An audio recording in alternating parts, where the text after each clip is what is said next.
अस्सलाम वालेकुम dear friends, उम्मीद है आप सब खैरियत से होंगे। हमारा आज का जो ये लेक्चर है लॉ गेट के लिए बहुत ही इंपॉर्टेंट है। आज हम जो है ऑर्डर 6 प्लीडिंग से आगे चलेंगे। अब सबसे पहली चीज़ कि जो प्लीडिंग ऑर्डर 6 है, ऑर्डर 6 सिंपली बात करता है कि प्लीडिंग होती क्या है और प्लीडिंग आप किस फॉर्म में जमा करवाएंगे कोर्ट के अंदर।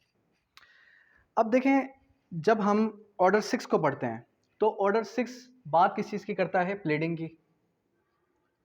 अब ये प्लीडिंग है क्या? ऑर्डर 6 रूल 1 जो है हमारे पास, वो सिंपल ये कहता है कि pleading shall include plaint and written statement. WS लिख रहा हूं, WS मीन्स के रिटन स्टेटमेंट। देखें, प्लीडिंग खुद से कुछ नहीं है। प्लीडिंग है ही क्या? जो आप अदालत में प्लेंट जमा करवाते हैं, जो आप अदालत में रिटन स्टेटमेंट जमा करवाते हैं, यही आपकी प्लीडिंग है। इसके बाद रूल 2 जब आप पढ़ते हैं तो रूल 2 के अंदर क्या है? रूल 2 जब आप पढ़ेंगे तो इसके रूल 2 के अंदर आपको मिलेगा कि pleading to state material facts not evidence. क्या कह रहा है रूल 2? रूल 2 हमें सिंपल ये कहता है कि pleading to include material facts not evidence. इसका क्या मतलब है? देखें, जब हम कोर्ट के अंदर प्लीडिंग जमा करवाते हैं, यानी कि प्लेंट आइदर रिटन स्टेटमेंट जमा करवाएंगे, तो उसके अंदर होगा ही क्या? उसके अंदर किसी भी किस्म की आप जो है एविडेंस जमा नहीं करवा सकते। जब उसके अंदर एविडेंस नहीं होगा तो उसके अंदर क्या होगा? उसके अंदर जो है आपका सिर्फ और सिर्फ मटेरियल फैक्ट्स की बात होगी, हकाइक की बात होगी। इसको अगर आप इन डिटेल पढ़ना चाहें तो बेशक इसको आप पढ़ें। इसके अंदर सिंपली बात यही की गई है, every pleading shall contain and contain only the statement concise, कि जो आपकी प्लीडिंग है वो कंसाइज फॉर्म में मटेरियल फैक्ट्स बयान करेगी, एविडेंस बयान नहीं कर सकती। उसके बाद by which they are to be proved and shall when necessary to be divided into paragraphs numbered concisely, sums of number shall be express in figures. कि जब आप मटेरियल फैक्ट्स बताएंगे तो वो किस में होंगे? वो आपके फिगर्स में होंगे, ठीक है, या फिर जो है पैराग्राफ की सूरत में होंगे। अंडरस्टैंड? फिर उसके बाद जब आप रूल 3 पढ़ते हैं तो इसका रूल 3 क्या कहता है? Forms of pleading. क्या कह रहा है? Forms of pleading. अब ये फॉर्म्स ऑफ प्लीडिंग का मतलब ये है कि प्लीडिंग किस फॉर्म में होगी। कह रहा है कि the form of appendix when applicable, they where they are not applicable, form of the like character and nearly as may be shall be used in all pleading, hand written pleading। के जो pleading होगी वो hand written भी हो सकती है और आपकी जो है उसके अंदर जो कंप्यूटराइज फॉर्म में होती है वो भी हो सकती है। उसके बाद particulars to be given where necessary. Particulars भी आप जो है जमा करवाएंगे। क्या? Particulars to be given when necessary. जब उसकी पर्टिकुलर्स की ज़रूरत पड़ेगी तो उसको आप जमा करवाएंगे। किस तरीके से? In all cases in which the party pleading relies on any misrepresentation, fraud और breach of trust, wilful default और अनड्यू इन्फ्लुएंस। जहां पर पार्टी खुद से किसी भी किस्म का अनड्यू इन्फ्लुएंस कर ले, ठीक है, या फिर जो है मिसरिप्रेजेंटेशन कर जाए। अब ये अनड्यू इन्फ्लुएंस और मिसरिप्रेजेंटेशन तो आपने पढ़ा ही होगा कॉन्ट्रैक्ट के अंदर। देखें, पार्टी खुद से क्या करे? मिस रिप्रेजेंट करे, या फिर जो है खुद से कोई डिफॉल्ट कर दे। क्या कर दे? खुद से कोई डिफॉल्ट कर दे, या फिर ट्रस्ट को ब्रीच कर दे, ब्रीच ऑफ ट्रस्ट, ट्रस्ट को ब्रीच कर दे, ठीक है। And all the cases in which particulars may be necessary beyond the amplification of the forms above said particulars. तो उसके जो पर्टिकुलर्स है वो भी देने नेसेसरी है। अगर ज़रूरत पड़ती है तो देंगे, अदरवाइज नहीं देंगे। अंडरस्टैंड? फिर उसके बाद क्या है? फर्दर एंड बेटर स्टेटमेंट और पर्टिकुलर्स। फर्दर बेटर स्टेटमेंट क्या है? बेटर स्टेटमेंट ये है कि जब आप रिटर्न स्टेटमेंट देते हैं तो रिटर्न स्टेटमेंट से पहले फर्दर स्टेटमेंट भी दी जा सकती है। कह रहा है कि a further and better statement of the nature of the claim और defence and further better particulars of any matter stated in any pleading may in all cases be ordered upon such terms as the course, otherwise may be defendant can claim better statement. कह रहे हैं कि defendant जो है वो क्या कर सकता है? वो क्लेम कर सकता है बेटर स्टेटमेंट।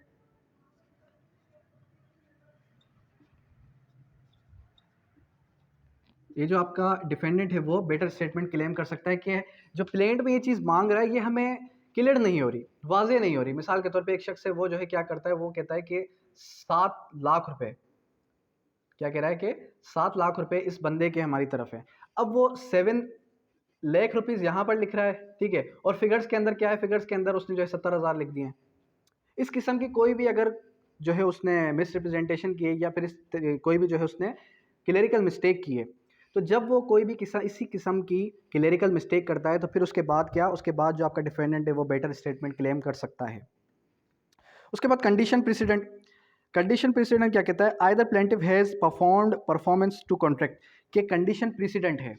अब देखें, अब जो आपका प्लेंटिफ है उसको वो जो है उसको क्या करना है, उसको कोई पार्ट परफॉर्म करना है, उसको क्या करना है, उसको कोई पार्ट परफॉर्म करना है, तो फिर वो क्या करेगा, condition precedent. Any condition precedent the performance of the occurrence of the any intended to be contested shall be specified in the pleading. कह रहा है कि प्लीडिंग के अंदर क्लियर होगी, प्लीडिंग के अंदर क्या होगी, प्लीडिंग के अंदर ये चीज़ भी क्लियर होगी कि इसने कोई पार्ट परफॉर्म करना है या नहीं करना। अब जो प्लेंटिफ है उसने कोई पार्ट परफॉर्म करना था, ठीक है, और उसने नहीं किया, तो डिफेंडेंट वो भी क्लेम करेगा कि इसने भी, हमारा जो कॉन्ट्रैक्ट हुआ है, कॉन्ट्रैक्ट के अंदर इसने भी ये पार्ट परफॉर्म करना है, लेकिन इसने अभी तक किया नहीं है। इसी तरीके से आप आ जाएं डिपार्चर, ये इंपॉर्टेंट नहीं है, डिनायल ऑफ कॉन्ट्रैक्ट। कॉन्ट्रैक्ट का डिनायल, ऑर्डर रूल 8 क्या कहता है, डिनायल ऑफ कॉन्ट्रैक्ट। कॉन्ट्रैक्ट का डिनायल किस तरीके से होगा, सिंपल ये कह रहा है, where the contract is alleged in, where the contract is alleged in any pleading the bare denial of the same of the opposite party shall be constructed on the denial of the facts expressly contract alleged to be matter। देखें, मैं बार बार आपके सामने मैं जो आपके सामने पढ़ रहा हूँ बुक से, इसका पढ़ने का मकसद ये है ताकि वर्ड बाय वर्ड आपके जहन में ये बात आ जाए कि किस रूल के अंदर कौन सी बात कही गई है। होपफुली बैरेक्ट्स आपके सामने पढ़े होंगे, ठीक है।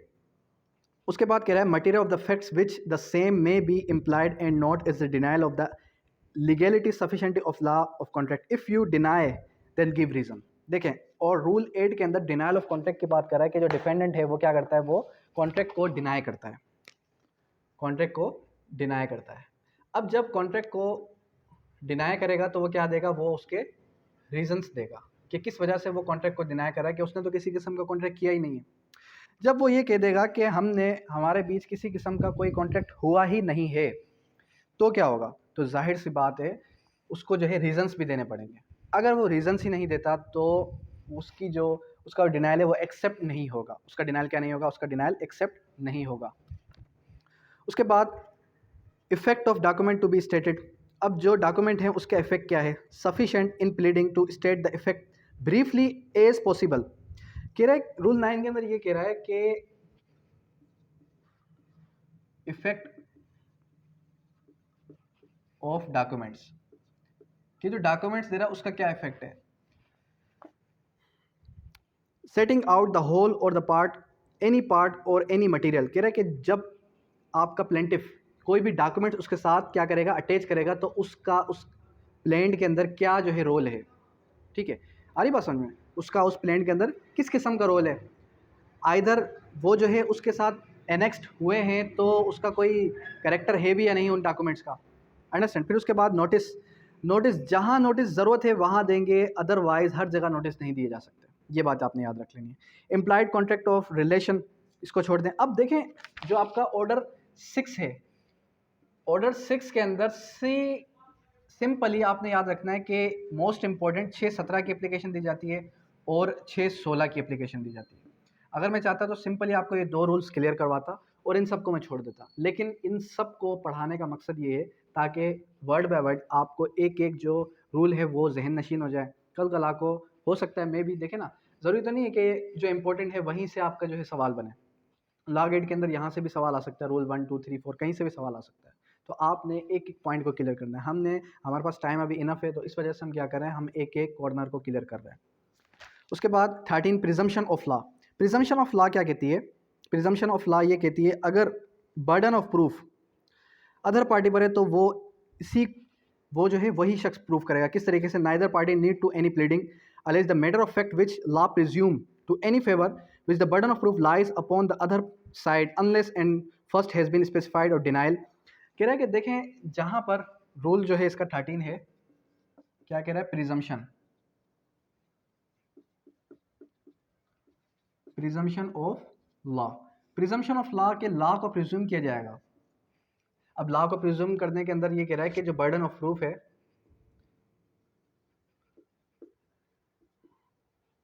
बर्डन ऑफ प्रूफ हमने जब क्यूएसओ पढ़ा तो क्यूएसओ के अंदर हमने बर्डन ऑफ प्रूफ के अंदर सिंपल ये देखा कि अब burden of proof lies upon who assets not who denies, कि जो प्लेंटिफ है सिविल लॉ के अंदर क्या है, प्लेंटिफ है, ये साबित करेगा कि डिफेंडेंट ने उसके पैसे लिए हैं, ये साबित करेगा कि डिफेंडेंट के पास उसकी प्रॉपर्टी है।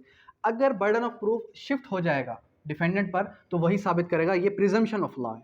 ये क्या है, ये प्रिजम्पशन ऑफ लॉ है। उसके बाद क्या है, प्लीडिंग टू बी साइंड। अब जो प्लीडिंग है वो क्या होगी, वो साइंड होगी। प्लेंट है तो भी और रिटर्न स्टेटमेंट है तो भी वो क्या होगी, वो साइंड होगी। उसके बाद क्या है, उसके बाद वेरिफिकेशन ऑफ प्लीडिंग।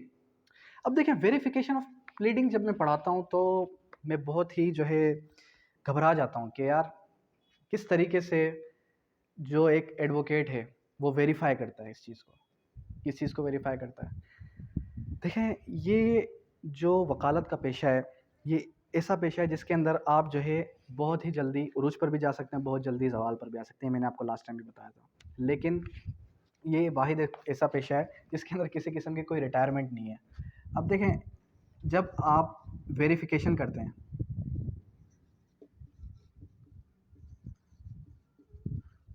वेरिफिकेशन करते हैं ऑर्डर 6 रूल 15 के मुताबिक, तो वेरिफिकेशन करने का मकसद क्या होता है कि इस प्लान के अंदर, इस रिटन स्टेटमेंट के अंदर इसने जो जो बातें लिखी हैं, जो जो बातें कही हैं, वो मैं हलफ लेता हूँ कि वो बात सच है। कौन हलफ ले रहा है, एडवोकेट हलफ ले रहा है खसीस कुछ पैसों के लिए। अब हलफ ले रहा है वो, अगर कल कला को उसकी मौत आ जाए, अगर कल कला को आखिरत में उसका हिसाब हो, मतलब कि आखिरत ही तबाह बर्बाद सिर्फ और सिर्फ इस रूल की वजह से। ये एक ऐसा वाहिद रूल है जिसकी वजह से आप अपनी आखिरत को तबाह बर्बाद करते हैं। देखिए आप लॉ गेट दे रहे हैं, लॉ गेट देने के बाद आप फ़ौरन ही एडवोकेसी में चले जाएंगे। तो मैं आपको सिंपल ये कहूँगा कि वेरिफिकेशन दें तो सोच समझ कर दें कि आप कितने पैसों के लिए बिक चुके हैं। खैर पढ़ाने का तो मुझे पता है कोई मकसद है नहीं। उसके बाद रूल 16 क्या है, रूल 16 है हमारा strike out. Strike out pleading. अब जो रूल 16 है ये मोस्ट इम्पॉर्टेंट है। देखें इसके अंदर क्या होता है, इसके अंदर सिंपल ये होता है कि फॉर सपोज कि एक जो है प्लेंटिफ है, एक जो है डिफेंडेंट है। अब प्लेंटिफ एक वाइफ है और जो डिफेंडेंट है वो एक हस्बैंड है। प्लेंटिफ खुला लेना चाहती है अपने हस्बैंड से। वो ये कहती है कि जो मेरा जो हस्बैंड है वो एक जो है इलिसिट एक्टिविटी करता है, वो जो है उसके बहुत सारी औरतों के साथ रिलेशन है, या फिर किसी भी किस्म का ऐसा कोई इल्ज़ाम लगाती है डिफेंडेंट पर, अपने हस्बैंड पर। ठीक है, अब डिफेंडेंट उस चीज़ को एक्सेप्ट नहीं करेगा। डिफेंडेंट ये कहेगा कि इसने तो मेरी डिफेमेशन कर दी। अब डिफेमेशन करने के बाद क्या होगा, वो कहेगा डिफेमेशन का तो केस मैं करूँगा अलग से, लेकिन सबसे पहले जो इसने प्लेंट के अंदर जो जो बातें मेरे खिलाफ कही हैं जो कि बनती भी नहीं है, तो सबसे पहले क्या करें, उसको स्ट्राइक आउट करवाया जाए, यानी कि उसको प्लीडिंग से निकलवाया जाए, प्लेंट से निकलवाया जाए। उसको हम कहते हैं स्ट्राइक आउट। तब हम जो है ये एप्लीकेशन देते हैं। ये एप्लीकेशन कौन देगा, डिफेंडेंट देगा, ताकि प्लीडिंग से कोई चीज़ रिमूव करवाई जा सके। उसके बाद क्या है, उसके बाद है आपका amendment in pleading. Amendment in pleading भी बहुत इंपॉर्टेंट है।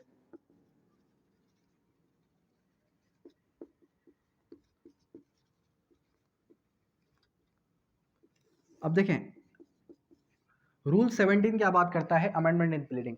रूल 16 के अंदर क्या था, strike off out of pleading. Strike out of pleading के अंदर क्या था कि जो आपकी प्लीडिंग स्ट्राइक आउट होती है वो एप्लीकेशन कौन देगा, डिफेंडेंट देगा। और इसके अंदर क्या होगा, इसके अंदर प्लेंटिफ खुद से देगा कि मेरी जो प्लेंट है इसके अंदर मुझसे कोई क्लेरिकल मिस्टेक हो चुकी है, इसके अंदर मैंने कोई फिगर गलत लिख दी है, या फिर कोई भी ऐसी एग्जाम्पल, या फिर इस किस्म की कोई भी जो है वो क्या देगा, इस किस्म की वो जो है कोई भी ऐसी बात कर सकता है कि भाई मैंने इसमें जो है कोई मिस्टेक कर दी है, तो मैं जो है इस चीज़ को दोबारा से क्या करना चाहता हूँ, अमेंड करना चाहता हूँ। तो वो 6-17 की एप्लीकेशन देगा। यहाँ तक क्लियर हुई ये चीज़। ये ऑर्डर था, ऑर्डर 6, जिसके अंदर आज हमने सिंपली क्या पढ़ा, हमने जो है आज ये सारी बातें पढ़ी कि जो आपकी जो प्लीडिंग है वो प्लीडिंग होती क्या है खुद से, और प्लीडिंग आप किस तरीके से स्टेट करते हैं। प्लीडिंग के अंदर जो है किस तरीके से प्लीडिंग को स्ट्राइक आउट करवाया जाएगा, जब प्लीडिंग एक जो है प्लेंटिफ देगा तो उसकी वेरिफिकेशन किस तरीके से होगी, ये सारी की सारी बातें आपको एक बार याद होनी चाहिए। और इसको एक बार जो है बेरेक्ट को 2 से 3 बार जब आप गो थ्रू करेंगे, जब आप इस लेक्चर को 2 बार सुनेंगे तो इंशाल्लाह सारी की सारी क्लियरिटी आपको हो जाएगी। अब ये तो हो गया ऑर्डर 6। अब आते हैं ऑर्डर 7 की तरफ, जो बात करता है किसका, प्लेंट का, कि प्लेंट क्या है। जब हम ऑर्डर 7 पढ़ते हैं प्लेंट के बारे में कि प्लेंट खुद से क्या है, तो ऑर्डर 7 सिंपली हमें क्या कहता है, ऑर्डर 7 हमें सिंपली ये कहता है कि प्लेंट, तो हमें ये पहली तो चीज़ हमें ये चीज़ पता चली कि प्लेंट क्या है, प्लेंट और रिटन स्टेटमेंट दोनों ही प्लीडिंग के अंदर काउंट होती है। क्योंकि देखें जब लॉग 8 के अंदर आपके एमसीक्यूज़ के क्वेश्चंस आएंगे तो वो क्वेश्चंस बनेंगे इस तरीके से कि आप ये बताएं कि प्लेंट प्लीडिंग शल इंक्लूड क्या है, इसके अंदर वर्ड मैंडेटरी है, प्लीडिंग शल इंक्लूड, फिर इसमें ऑप्शंस आ जाएंगे प्लेंट, फिर आ जाएगा रिटन स्टेटमेंट, फिर आ जाएगा बोथ ए एंड बी, फिर डी के अंदर वो कुछ और बात कहता है, बेटर स्टेटमेंट कह देगा, तो बोथ ए एंड बी है। ठीक है, अगर वो ए बी सी डी के अंदर कोई ऐसी बात कहता है जिसके अंदर सिर्फ और सिर्फ प्लेंट है या सिर्फ और सिर्फ क्या है, सिर्फ और सिर्फ रिटन स्टेटमेंट है और बाकी सारे ऑप्शन गलत हैं, तो आपने प्लेंट पर भी टिक कर देना, क्योंकि प्लीडिंग के अंदर क्या आती है, प्लेंट भी आती है और रिटन स्टेटमेंट दोनों ही आती है, दोनों में से कोई एक है तो भी ठीक है। अब आ जाए प्लेंट की तरफ। प्लेंट क्या है, ऑर्डर 7। ऑर्डर 7 जब आप ओपन करेंगे तो ऑर्डर 7 सबसे पहले बताता है particulars to be contained in plaint, कि प्लेंट के अंदर पर्टिकुलर्स कौन कौन से हैं, पर्टिकुलर्स इन प्लेंट। अब सबसे पहले इसने ये बात की कि प्लेंट के अंदर क्या क्या चीज़ें होंगी, किस तरीके से आप जो है प्लेंट को जमा करवाएंगे। प्लेंट के अंदर तो इसने सबसे पहले ये बात की, the name of the court, name of court in which the suit is brought, ठीक है, जिसके अंदर आप सूट इंस्टीट्यूट करते हैं। ठीक है, उसके बाद क्या बात की, उसके बाद इसने ये बात की the name description of the place of residence of the plaintiff, residence of plaintiff, कि प्लेंटिफ कहाँ रहता है। देखें जब रेजिडेंट ऑफ प्लेंटिफ होगी तो जुरिस्डिक्शन का पता चल जाएगा कि इस किस कोर्ट की, किस अदालत की जुरिस्डिक्शन है। उसके बाद आ जाता है, उसके बाद आ जाता है the name description place of the residence of the defendant, residence of defendant. ठीक है, अब देखें प्लेंटिफ और डिफेंडेंट के रेजिडेंट्स भी आ गए और नेम भी आ गए और जो है उसके साथ ही साथ क्या आ गया, उसके साथ डिस्क्रिप्शन भी आ गई।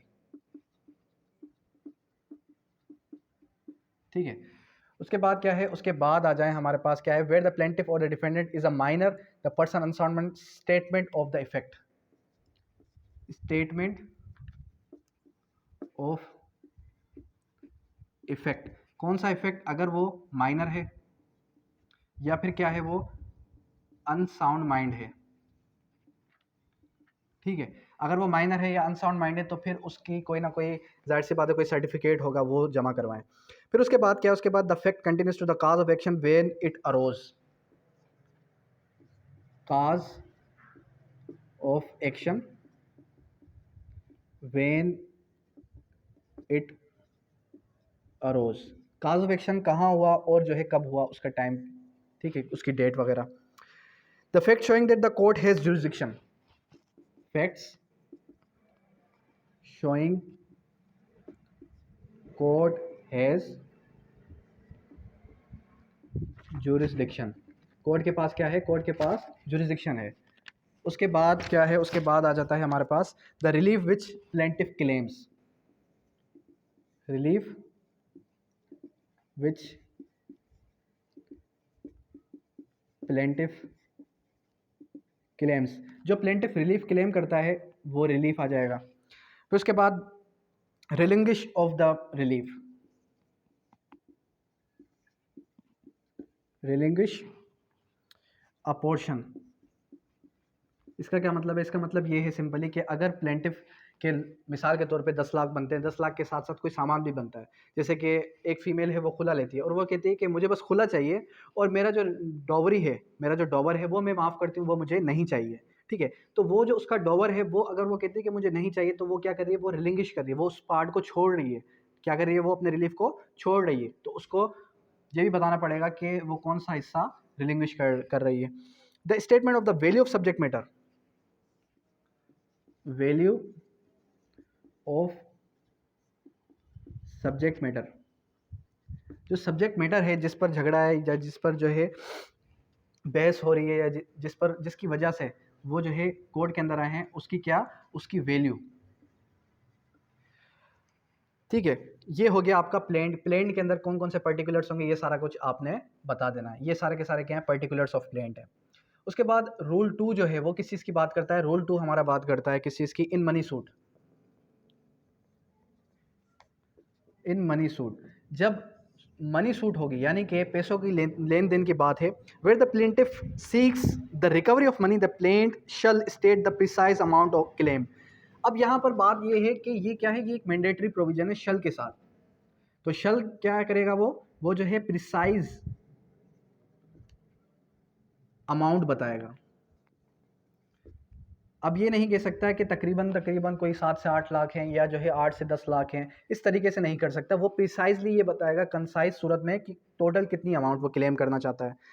उसके बाद where the plaintiff sues mesne profit, जब वो मींस प्रॉफिट क्लेम करेगा। अब मींस प्रॉफिट क्या है, लास्ट टाइम हमने क्लियर किया था। मींस प्रॉफिट यानी कि एक प्लेंटिफ है, एक डिफेंडेंट है।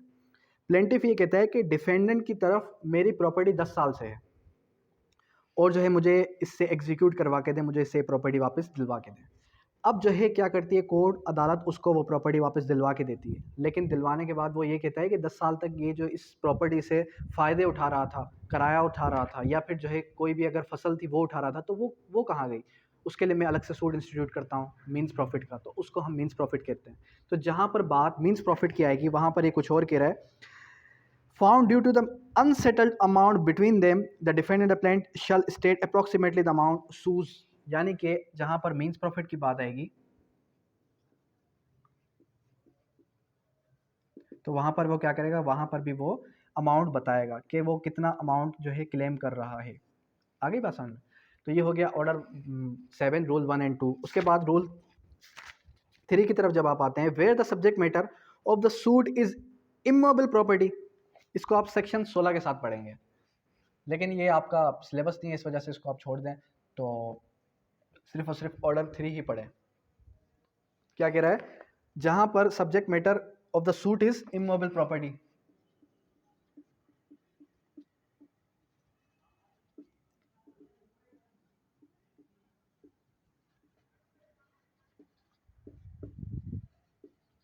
जहां पर क्या है, इमूवेबल प्रॉपर्टी की बात आ रही है। रूल 3 ये कहता है कि the plaint shall contain the description of the property sufficient to identify it. तो वो क्या करेगा, कंटेन करेगा डिस्क्रिप्शन ऑफ प्रॉपर्टी, प्रॉपर्टी की क्या करेगा, डिस्क्रिप्शन देगा कि प्रॉपर्टी कितनी है। ठीक है, इसी तरीके से वो क्या करेगा, such property identified by the boundaries and numbers of the recovery of settlement survey. तो सर्वे मार्क बताया जाएगा। जब इमूवेबल प्रॉपर्टी की बात है, किसकी बात है, इमूवेबल प्रॉपर्टी की बात है, तो वहां पर वो जो है बाउंड्री बताएगा कि जिस तरीके से आप रेवेन्यू के अंदर जब जाएंगे तो बाउंड्री मार्क लगे होते हैं और जो खसरा नंबर, खाता वगैरह, ये सारा कुछ होता है। उसके बाद when plaintiff sues as representative, जब प्लेंटिफ एज अ रिप्रेजेंटेटिव होगा, प्लेंटिफ क्या होगा, एज अ रिप्रेजेंटेटिव। अब ये रिप्रेजेंटेटिव भी हमने लास्ट टाइम क्लियर किया था, सेक्शन 49 और 50 जब आप पढ़ेंगे तो उसके अंदर रिप्रेजेंटेटिव बताया गया और जो है डेफिनेशन क्लासेस के अंदर भी रिप्रेजेंटेटिव की डेफिनेशन बताई गई है। अब रूल 4 ये कहता है, जब एक प्लेंटिफ एज अ रिप्रेजेंटेटिव आएगा, यानी कि प्रॉपर्टी उसके बाप की थी या जो है उसके दादा जाद की थी, where the plaintiff sues as the representative character the plaint shall show not only that he is the actual existing interest in the subject matter, but that he has taken the step if any necessary enable him to institute suit concerning it। कह रहा है कि ज़रूरी नहीं है कि वो सिर्फ और सिर्फ ये बताए कि उसका ही इंटरेस्ट बनता है। अगर वो कोई और नेसेसरी स्टेप लेता है, अगर वो कोई क्या लेता है, कोई और नेसेसरी स्टेप लेता है उससे रिलेटेड, ठीक है, तो फिर वो ये भी बताएगा कि उसने ये स्टेप क्यों लिया। ठीक है, तो ये सारी चीज़ें वो बताएगा। उसके बाद defendant's interest and liability to be shown, defendant interest and liability to be shown. कह रहा है कि जो डिफेंडेंट है उसका क्या इंटरेस्ट है, ठीक है, उसका खुद से क्या इंटरेस्ट है वो भी बताएगा, और जो है उसकी क्या है, उसकी लायबिलिटी क्या बनती है वो भी सारा कुछ वो बताएगा। अंडरस्टैंड? उसके बाद क्या आ जाता है, उसके बाद आ जाएं आप रूल 6 की तरफ। अब जो रूल 6 है वो कहता है grounds of exemption from limitation law. Grounds of exemption of limitation law. इसका क्या मतलब है कि वो कौन से ग्राउंड है जिस पर एग्जेम्प्ट हो जाएगा लिमिटेशन एक्ट। लिमिटेशन एक्ट जो है वो क्या हो जाएगा, एग्जेम्प्ट हो जाएगा, उसको उसकी जरूरत नहीं पड़ेगी।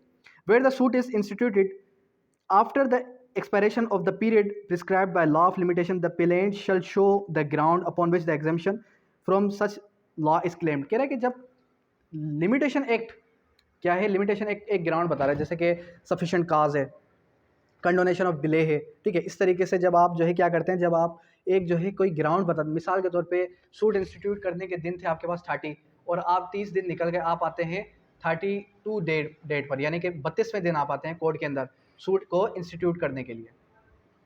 जब आप 32वें दिन आते हैं सूट को इंस्टीट्यूट करने के लिए तो आपको ये बताना पड़ेगा आप 2 दिन लेट क्यों हुए। अगर आपके पास सफिशिएंट ग्राउंड है तो आप इंस्टीट्यूट कर सकेंगे प्लेंट को, अदरवाइज नहीं कर सकेंगे। उसके बाद आ जाएं rule 8 relief found on separate ground.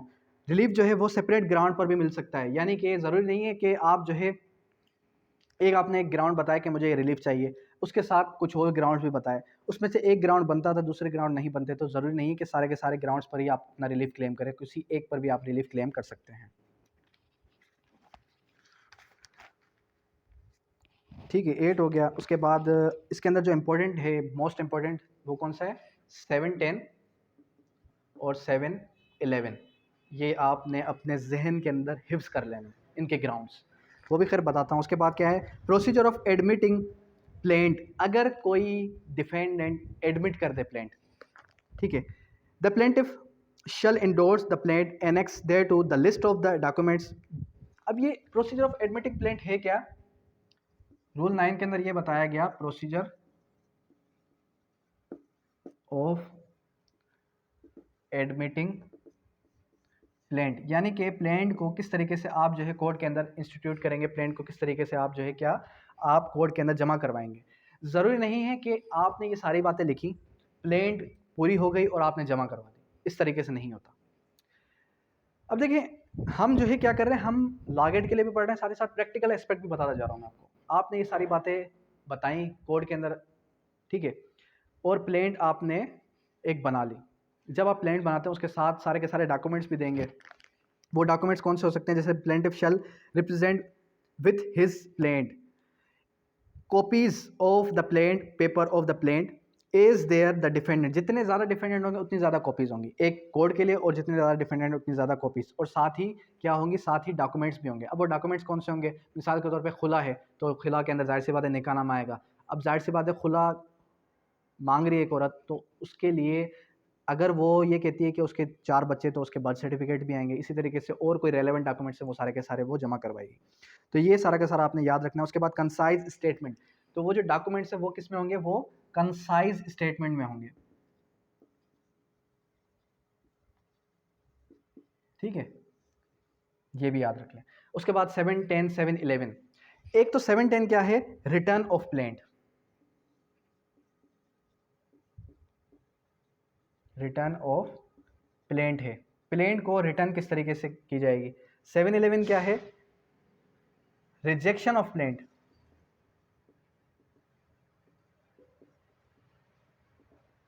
अब इनके आपने क्या कर लेना है, इनके आपने ग्राउंड्स याद रख लेना है। 7, 10 क्या है, return of plaint. Return of plaint, plaint को रिटर्न किस तरीके से की जाएगी। आपने क्या किया, शादी होती है कहाँ पर, शादी होती है मिसाल के तौर पे शहजादपुर के अंदर, और जो है वाइफ रहती है कहाँ पर, वाइफ रहती है हैदराबाद के अंदर, और प्लेंटिफ रहता है कहाँ पर, शहजादपुर के अंदर। अब आप क्या करते हैं, आप जो है कराची के अंदर सूट इंस्टीट्यूट करते हैं खुला का, ठीक है, तो वो तो बनता ही नहीं है। तो क्या होगा, कोर्ट जो है वो आपको प्लेंट रिटर्न करेगी। क्या करेगी, रिटर्न करेगी। रिटर्न का मकसद ये नहीं कि आप प्लेंट उठाई और अदालत ने आपको यूँ दे दी भाई ये ले जाओ, इस तरीके से नहीं होता। उसका एक पर्टिकुलर ग्राउंड होता है, उसका एक ऑर्डर पास किया जाता है कि किस ग्राउंड पर, किस रीज़न की वजह से आपको ये प्लेंट रिटर्न की जा रही है। उसका एक ही ग्राउंड है, वो कौन सा ग्राउंड है, वो ग्राउंड है आपका नो जुरिस्डिक्शन। बात क्या याद रखनी है, where there is no jurisdiction. अब इसको अगर हम पढ़ें, the plaint shall at any stage of the suit be returned, ठीक है, मैंडेटरी क्लॉज है, to be representative of the code in which the suit should have been instituted. जिस code के अंदर आपने सूट इंस्टीट्यूट किया वही कोड आपको रिटर्न करेगी। Procedure of the returning plaint, on returning the plaint the जज shall endorse the date of the presentation of the return. आ गई वही बात, इस तरीके से नहीं वापस उसके अंदर क्या करेगा वो, कि वो जो है क्या करेगा, रिप्रेजेंटेशन ऑफ रिटर्न, रिटर्न क्यों कर रहा है, रिप्रेजेंट करेगा इस चीज़ को, the name of the party representing it and the brief statement of the returning plaint, plaint को रिटर्न करने का ब्रीफ रीजन बताएगा, और वो रीजन क्या है, where there is no jurisdiction. उसके बाद आ जाए, रिजेक्शन ऑफ प्लेंट के 4 ग्राउंड हैं। कितने ग्राउंड हैं, 4 ग्राउंड्स। अब वो 4 ग्राउंड्स कौन कौन से हैं, वो 4 ग्राउंड्स आपके पास आ जाते हैं। एक है where there is no cause of action, where it does not disclose cause of action. पहला क्या है, पहला है आपका where it does not disclose cause of action.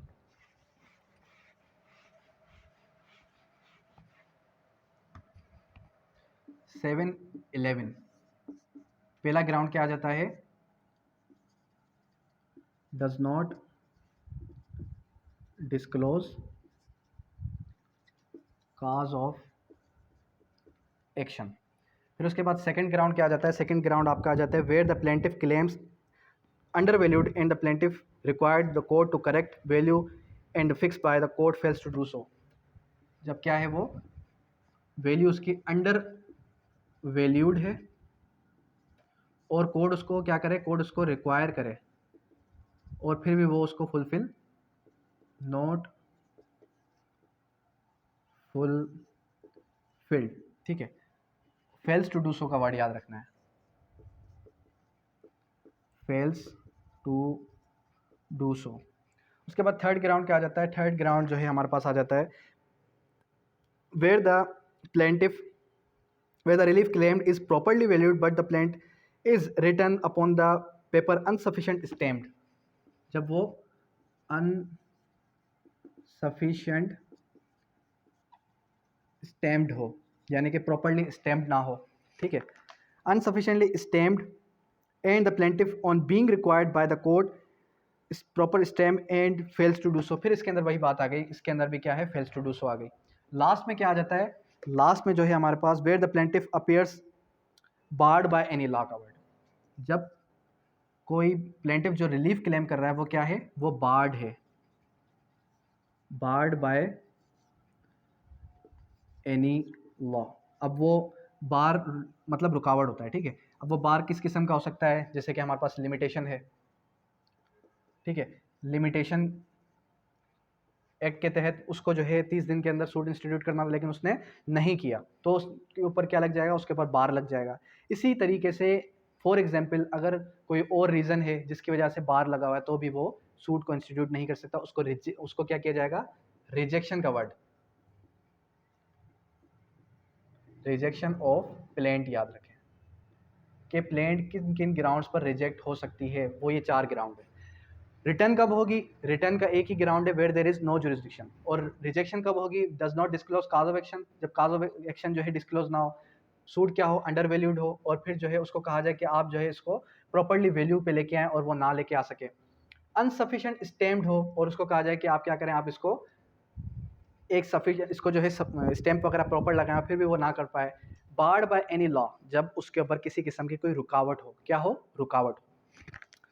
उसके बाद नेक्स्ट जो हमारे पास रूल है, rule 12, procedure of rejecting plaint. Procedure क्या है, प्लेंट को रिजेक्ट करने का क्या प्रोसीजर है, क्या तरीक़ेकार है।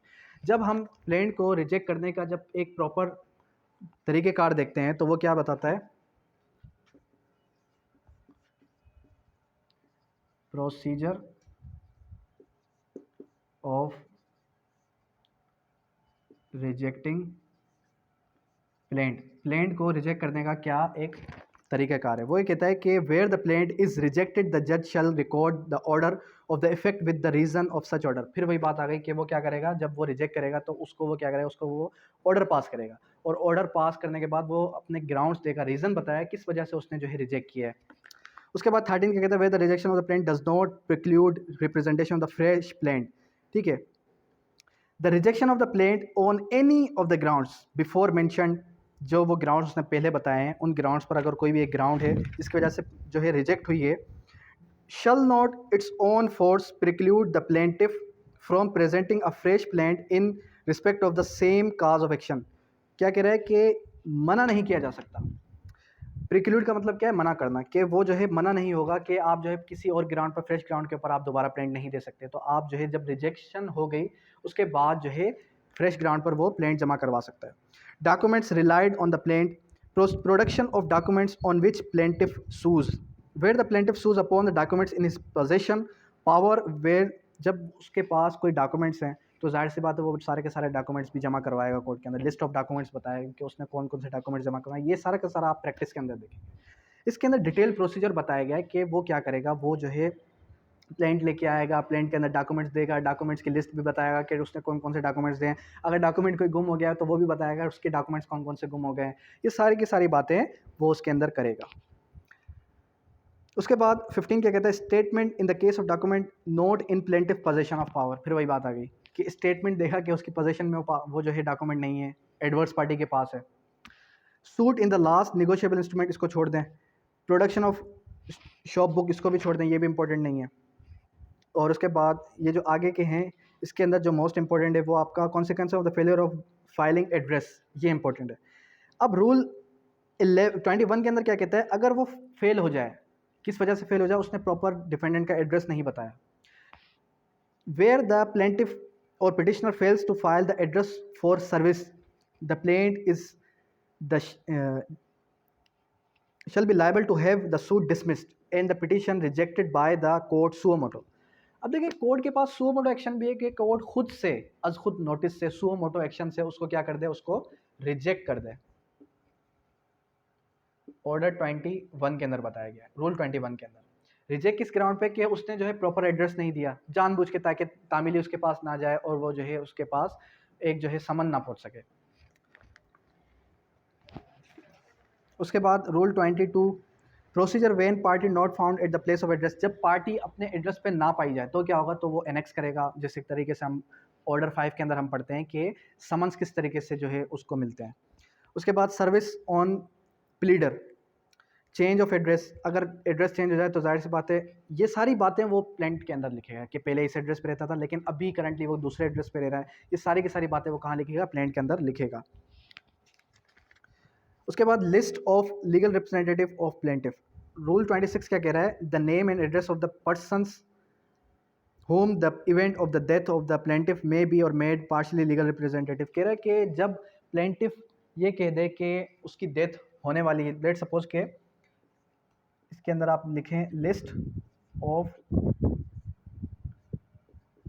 रिप्रेजेंटेटिव। ऑर्डर 26 बात करता है लिस्ट ऑफ रिप्रेजेंटेटिव की, कि एक लिस्ट दी जाएगी रिप्रेजेंटेटिव की कि अगर वो जो है मर जाता है सडनली, या फिर फॉर सपोज के कल कला को वो कोर्ट के अंदर नहीं आ सकता किसी भी रीज़न की वजह से, क्योंकि आपको पता है कि सिविल मुकदमे सालों साल चलते हैं, तो उसके बाद उसका रिप्रेजेंटेटिव कौन होगा? प्लेंटिफ का। ठीक है, तो प्लेंटिफ क्या करेगा? एक पूरी लिस्ट देगा कि मेरे बाद कौन सा मेरा रिप्रेजेंटेटिव कोर्ट के अंदर आएगा और इसको आगे फर्दर प्रोसीड करेगा। ठीक है, अंडरस्टैंड। अब हमने सारे के सारे 26 रूल्स मैं जानता हूँ नहीं पढ़ा है मैंने, क्योंकि इसके अंदर ऐसे भी रूल्स हैं जो कॉमन सेंस पे बेस्ड है कि तामीली को आप किस तरीके से समन करेंगे, एड्रेस चेंज हो जाएगा वो किस तरीके से। मैंने थोड़ा इसको एक टच सा व्यू दिया है। बेसिकली जो ऑर्डर 7 है उसके अंदर आपको सिंपल ये पता होना चाहिए प्लेंट के पर्टिकुलर्स कौन कौन से हैं। रूल 11 और रूल 10, 7, 10, 7, 11 ये आपको याद होनी चाहिए। ऑर्डर 6 के अंदर कौन सी? 6, 16, 6, 17। और ऑर्डर जो है आपका 7 के अंदर कौन सी? ऑर्डर 7, रूल 10 और रूल 11 ये याद होना चाहिए, और पर्टिकुलर ऑफ प्लेंट्स ये याद होना चाहिए। बाकी मैंने सिर्फ और सिर्फ आपको समझाने की हद तक, एक जो है कॉन्सेप्ट क्लियर करने की हद तक आपको बताया। फिर भी एक बार जब आप इसको गो थ्रू करेंगे, बैरक को अच्छे तरीके से पढ़ेंगे, तो आपको सारी की सारी क्लियरिटी हो जाएगी, सारा कुछ समझ में आ जाएगा। अब यहाँ तक किसी भी किस्म की कोई भी क्वेरी तो आप कर लें। अब कल हम क्या करेंगे? कल हम ऑर्डर 8 और ऑर्डर 9 पढ़ेंगे, और उसके बाद हमारी लास्ट क्लास होगी सीपीसी की, जिसके अंदर हमने क्या करना है? हमने जो है अपील के ऑर्डर्स पढ़ने हैं, जो कि 2 ऑर्डर्स हैं। फिर हमारा सीपीसी का पोर्शन भी क्लियर हो जाएगा। हमने जो है क्यूएसओ भी पढ़ लिया, सीपीसी भी सेक्शंस भी क्लियर कर लिए। अब मैं जो एक कंपोजिट टेस्ट है वो मैं आपको शेयर कर दूंगा इसके ग्रुप के अंदर। उसके अंदर आपने जो है टेस्ट को अटेम्प्ट करना है, वेब जनरेटेड टेस्ट होगा। टेस्ट को अटेम्प्ट करने के बाद आपने क्या करना है, स्क्रीनशॉट लेके मुझे सेंड कर देना है। जितनी बार टेस्ट देंगे उतना ही आपका फ़ायदा है, इसमें मेरा कोई फ़ायदा नहीं है, ठीक है। जितनी बार आप टेस्ट देंगे उतना ही आपका फ़ायदा है, और इन लेक्चर्स को जितनी बार सुनेंगे उतना आपका फ़ायदा है। अगर इन लेक्चर से आप कहते हैं कि सर ये ज़्यादा डिटेल में है, हमें जो है जस्ट आप क्रैश कोर्स वाले लेक्चर दें, तो आप अगर मुझे टेक्स्ट करेंगे तो मैं आपको क्रैश कोर्स वाले लेक्चर भी सेंड कर दूंगा, जिसके अंदर एक ही लेक्चर के अंदर, एक ही सिटिंग के अंदर आप पूरा का पूरा एक सब्जेक्ट क्लियर कर सकते हैं। क्योंकि वो आगे चल के मैं आपको जब क्रैश कोर्स के अंदर लेके आऊँगा तो उसके अंदर भी आपको वो सारी चीज़ें क्लियर कराऊंगा। अब जैसे आपको पता है कि सीपीसी हम क्या कर रहे हैं, हम इन डिटेल पढ़ रहे हैं। लास्ट के अंदर हम क्या करेंगे, जब आपको आपके मई के अंदर मतलब टेस्ट है आपका, टेस्ट के अंदर आपके 1 वीक और 10 डेज़ बचेंगे, तो हम डेली बेसिस पे एक ही सब्जेक्ट क्लियर करेंगे। 1.5 से 2 घंटे की क्लास होगी जिसके अंदर आपका पूरा का पूरा सब्जेक्ट क्लियर हो जाएगा। अब यहाँ तक कोई भी क्वेरी है, कोई भी क्वेश्चन है तो आप कर सकते हैं। Thank you, that's all.